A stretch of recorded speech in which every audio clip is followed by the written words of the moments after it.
Let's start by taking a look at what's in the box. We have the hose connectors.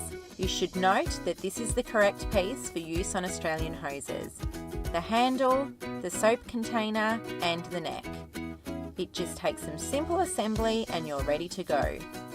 First of all, screw the hose connector to the handle, ensuring a tight grip.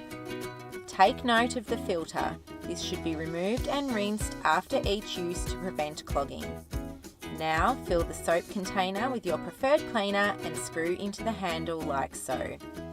Attach the neck to the handle, making sure to align the groove on both pieces, and tighten the collar to ensure a secure grip.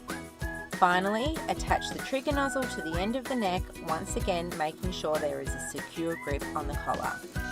Before we start cleaning, let's take a closer look at some of the features.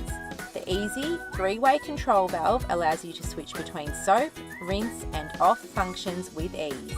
The trigger nozzle is adjustable for easy reach in high or hard to reach places, and it also has 3 spray settings giving you more control as you clean. Now you're ready to connect the hose and clean.